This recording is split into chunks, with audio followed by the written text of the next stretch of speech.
All right, we're going back first, Evan, to breaking news in Virginia Beach. We're hearing reports of an active shooter at the Virginia Beach Municipal Center. Right now, details are limited, but we want to get to 13 News Now anchor Nicole Livas. She's in now. Nicole, bring us up to speed here. All right, Philip and Janet, as you know, this is we're getting details rolling in now. We are making lots of phone calls. We have crews that are scrambling to the scene, but here's what we know. We just talked to Drew Langford. He's the Director of Public Works with the City of Virginia Beach. He says one of his co-workers has been hurt in this shooting. An employee with the city told us that people are being asked to shelter in place there at the Municipal Center, lock their doors. There are 2 victims that we know, and again, Drew Langford, Director of Public Works with Virginia Beach, told us that one of the victims is a co-worker. Robert Boyd, one of our reporters, he is heading to the scene. He said traffic was at a standstill near Strawbridge Elementary within like the past 10-15 minutes. That's General Booth Boulevard area. So this is something that we continue to follow. Look for updates on air and on 13newsnow.com. But again, an active shooter at the Virginia Beach Municipal Center. We know there are at least 2 victims. Back to you. All right, Nicole, thank you. Well, joining us on the phone right now is Drew Langford with the City of Virginia Beach. Mr. Langford, first of all, can you tell us just what you know at this point? There's an active shooter in Building 2. I don't know if it's been apprehended. The police are not in the crouch position right now, so I'm assuming he has, but there's still a huge police presence. The helicopter's overhead. Right before y'all called, I was told by my boss one of my co-workers was shot. I don't know the condition because we got cut off. I know they've got lockdown in all the buildings here, including Building 1, which is next door, which is City Hall. Now, some of the police are coming back now, so I might try and get an update, but nope, I don't. When you say Building 2, who is housed in Building 2, and give us an idea of you know, what departments, how many people might have been in there? Public Works, Public Utilities, and Planning. And that's right.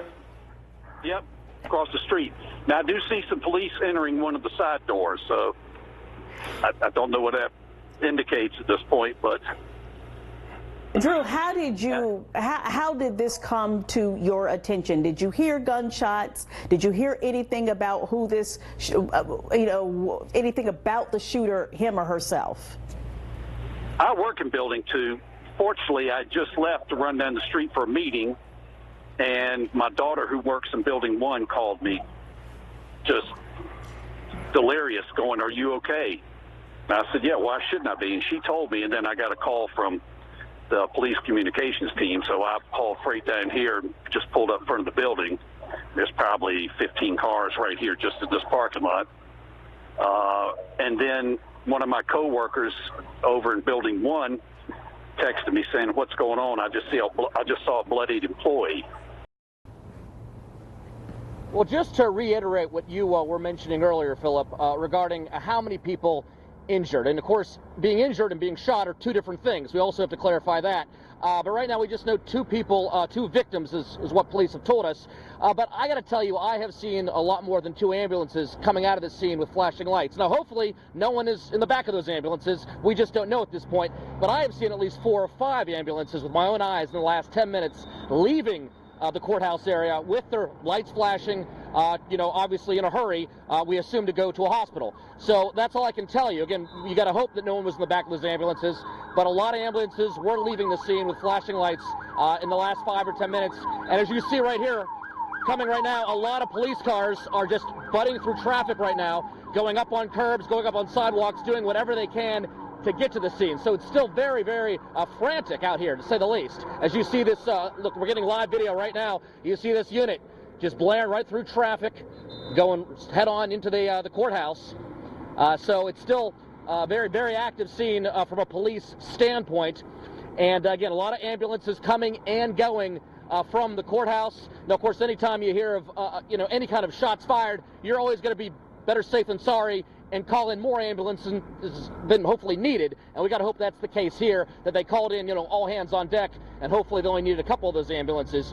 But right now I can tell you a lot of police presence coming and going, and it couldn't be a worse time of day when you think about it. I mean, it is rush hour on a beautiful Friday afternoon, so there's a lot of people driving out and about. A lot of people not knowing what's going on, and of course you got onlookers, which is never good. You got people slowing down, looking out their windows, trying to figure out what's going on, which isn't any good, because all that is doing is getting in the way of the emergency vehicles trying to get here. And again, just like I talked about, here comes, I think, at least one fire truck, 2 fire trucks coming right as we speak at a high rate of speed.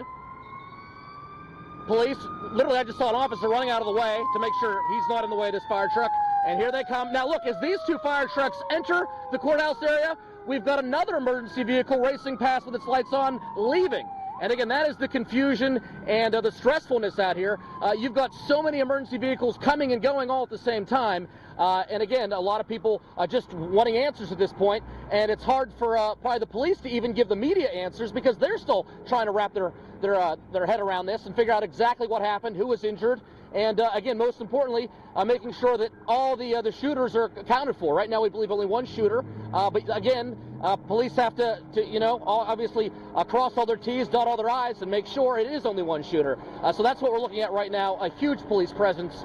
You can see police standing right in the middle of Nimmo Parkway and Princess Anne Road, a very busy intersection. And right now, they're just trying to make sure that the traffic continues to move smoothly, and making sure that no one drives onto that scene. No pedestrians or drivers being allowed anywhere near the scene. And we'll continue to be out here, and we'll get closer if we can. We'll keep you guys posted. All right, Jacqueline Lee is at Sentara Norfolk General. We want to go to her now and get an update possibly about people that have been taken there. Jacqueline, what can you tell us? Well, Janet, about 10 minutes ago, we saw Nightingale leave the top here at Sentara Norfolk General Hospital. Now, we are in front of the emergency room. Again, Sentara Norfolk General Hospital is a level 1 trauma center. Now, to give you guys a bit of some background on Nightingale, it's a fully functional critical care unit. So it allows, number one, it allows patients to reach the closest, most appropriate hospital. And inside, there's an EKG, defibrillators, an intra-aortic balloon pump. So we are assuming Nightingale left to go to any of those injured at the Virginia Beach Municipal Center. Now keep in mind, because this is a level 1 trauma center, if a patient needs a high level of care, they will presumably be coming here to Sentara Norfolk General Hospital. Now since we've been here for about 20 minutes. We've seen multiple Norfolk police patrol cars waiting outside. So at the moment, we are here on standby, and of course we're going to keep digging for any information, and we're going to see if Nightingale comes back, bringing any of those injured from the Virginia Beach Municipal Center here to Norfolk. In Norfolk, Jacqueline Lee, 13 News Now. All right, Jacqueline, thank you. Yeah, we want to go out to Allie Weatherton. She's actually a little bit closer near Building 1, I believe. Allie, what can you tell us? What are you seeing out there? What are you hearing? Yeah, Philip, I just got here probably about 5 minutes ago. Like you just said, right behind me is Building 1. I'm right next to Courthouse Drive and North Landing Road at that intersection right there. If you can see behind me, you can see the police have all this area blocked off. Building 1 is just probably a couple hundred feet away from me. I'm told Building 2 is just a little bit farther from there. Now, I talked to a guy who is actually standing right beside me. He says that his wife is in Building number 2. He says that she got an alert on her phone to take cover. She was hiding under her desk, texted her husband. She said her husband said he got here in like 3 minutes. And this is kind of what we're seeing right now. If you take a look, just police, helicopters, fire, everybody is here trying to look to see what's going on. Like everybody just mentioned, a suspect is in custody, but this is kind of what we're seeing right here. We see a lot of police officers coming around here on Courthouse Drive and North Landing Road, stopping traffic and then turning around and heading to North Landing Road. So this is what we have right now. I'll continue talking to people in this area and bring you guys the latest. And we're live right now on 13 News Now. Can you just reiterate for our viewers at home, where were you? What did you see? What did you hear? I was inside of my office. We heard shooting, Building 10A. We heard shooting, but we didn't think it was actually at the courthouse because it was kind of muffled, so we weren't sure that it was at the courthouse. But we thank goodness that the police acted fast and were right there for us to let us know what was occurring. What did they tell you when I see you and your colleagues are leaving now? Was there any information given, or was it just an all clear? What happened? They told us all clear, you're perfectly safe to leave. The shooter has been apprehended. I'm sure they couldn't give us any more than that, but that was enough to make me feel safe enough to come outside and to know that God was with us and is with us. When you heard the shooting, what did you do when you heard the shooting?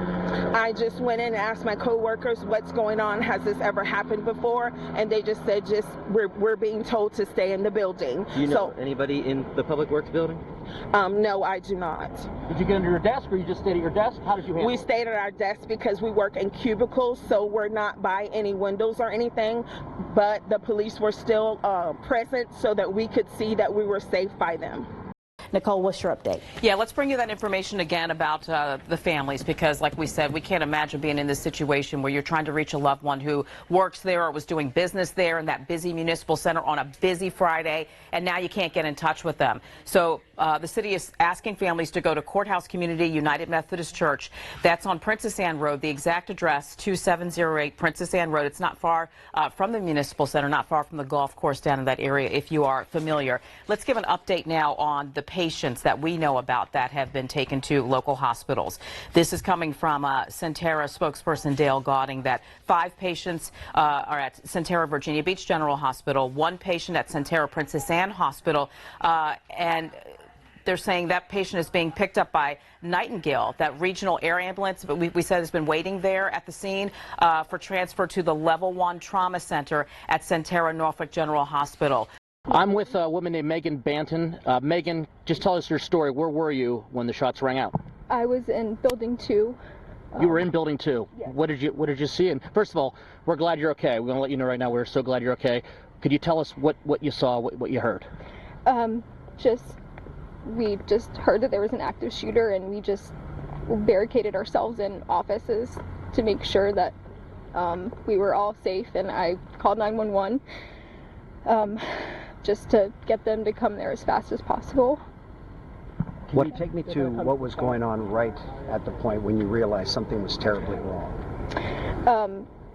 When my boss basically was like, this is not a drill, get down, call 911, and that's when I called 911, and we all just ran in her office and closed the door. Did you see anybody actually get injured? I didn't physically see anybody get injured. Yeah. Just tell us about the reaction. I mean, everyone getting down, running around, not knowing what's happening. I mean, this is something you could, I mean, no matter how much training you go through, it's something we can't prepare you. Just tell us about that. Basically, we just wanted to try to keep everybody safe as much as we could, and just trying to stay on the phone with 911, just because we wanted to make sure they were coming. They couldn't come fast enough, and just making sure that they were. How long did that 911 wait feel like? Hours. Yeah. And you said those shots were very clear from where you were on the second floor. Yeah. How many people were in the office with you? The office that we were in probably had about 20 people, just barricaded. Yeah. Were you literally just, I'm assuming, hugging one another, holding one another? Yeah. And we had the desk barricaded against the door. Can you talk about how close-knit Public Works is? I mean, that's like a family in there, right? Yeah. Talk to us about how this is more than the coworkers, right? This is like a home to you. You're here every day with these people. I mean, that has to hit home. Yeah. We just were trying to text everybody because, like you said, like we knew everybody, but we didn't know where everybody was at that time. So we were just trying to find out, like, you know, if our friends were safe, if the people that we knew were in the office were safe. What do you do next after a day like this? Do you go home and just hug your family? Talk about how you go about the rest of your day knowing what just occurred. I'll probably have a lot of trouble sleeping at night, but yeah, just going home, hugging my family. I have a 11-month-old baby at home, and all I could think about was him and trying to make it home to him. So let's start with what is most important. This is the most devastating day in the history of Virginia Beach. The people involved are our friends, co-workers, neighbors, colleagues.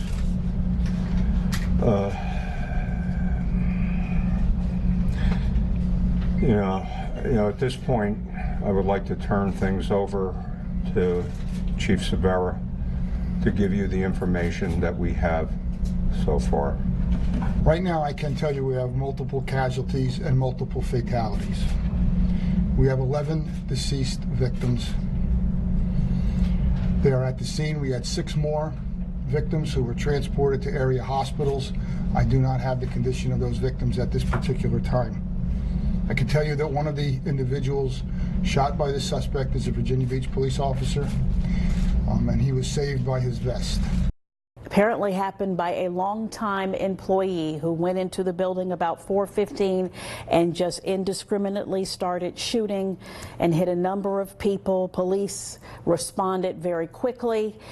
They began to check on some of the victims and check on some of the people that were in the building. This shooter went multiple floors, as he said, and then they engaged with the suspect, and the suspect is now deceased. Yeah. But a number of they're still getting in touch with families, and a number of the victims have not been identified. And the thing that the chiefs emphasize is just the intensity and the size of the scene. This is a very big scene, and it's going to take some time. That's why they're being assisted by the FBI and other agencies, state police, because of the size of the scene. And as you said, no police chief, no mayor, no city manager, no one wants to be able to have to stand up one day and say something like this. The second time something like this has happened in Virginia, and it's just extremely tragic. Well, Janet, what really triggered in my mind is when the mayor, Bobby Dyer, said this is the worst day in Virginia Beach history. That really hits hard. I mean, Virginia Beach has a long, proud history, and to think that right now I'm reporting on the worst day, it's hard to really wrap your mind around. But then you hear the facts. 11 people shot dead, 6 others wounded, taken to the hospital. It's hard to describe what those families must be going through. And then you think outside the immediate family, and you think of the entire family of Virginia Beach, and we're talking about the city. I mean, these are people we depend on every day. Public Works. Right now, at the oceanfront, a major festival happening, Patriotic Fest. And I can't even fathom how the men and women of Public Works right now at Virginia Beach, making sure trash cans are being emptied, that kind of stuff, those important details. I don't know how they're going through their regular daily shifts, knowing what just took place at their offices. And the city, you hear from Bobby Dyer, the mayor, you hear from the police chief. They all know each other here in Virginia Beach. It may be the biggest municipality in the state, but still, everyone knows each other. So right now, the city has to figure out a way to not only, come together and be able to come out of this, stronger, you hope, but also they have to continue to do their daily jobs. I mean, we're right in the beginning of summer. We're relying on Public Works to clean our beaches every single day, and it's just hard to believe that these men and women, what they do for us, and now they're going to have to continue to do it knowing this tragedy just happened in their offices. And again, going back to that woman, that administrative assistant, Megan Banton, we spoke with her before we knew about the casualties. When we spoke with her, she knew there were 6 people injured. Now she's going to find out there are 11 people killed. And you can only imagine she's sitting at home right now thinking, I could have been one of those 11 people. And a lot of people are thinking that in building number 2. We're being told this shooter, this gunman, went floor by floor. So pretty much everyone in that building was susceptible. It all mattered where you happened to be at the time he entered the building. And for Megan and 20 of her coworkers, as we've been mentioning, they went into a back room and barricaded themselves in a back room, pushing the desk against the door so no one could get in. And outside, right outside that door, they heard gunfire. They heard police yelling and screaming. Megan sat there not knowing if that gunman was going to come into the back room where she was hiding and shoot her. And the whole time, she was just hoping she'd get home to her 11-month-old child. Just a devastating day today, and it's going to be a long, long time before things are back to normal here, if ever, at the Municipal Center. Because once again, we depend on those people every day at Public Works, but it's going to be a really, really strong effort for them to continue their job, at least for the next couple days, because this is just, it's like losing family members for those people. I mean, they lost coworkers they work alongside every day. A very sad situation, Janet and Philip.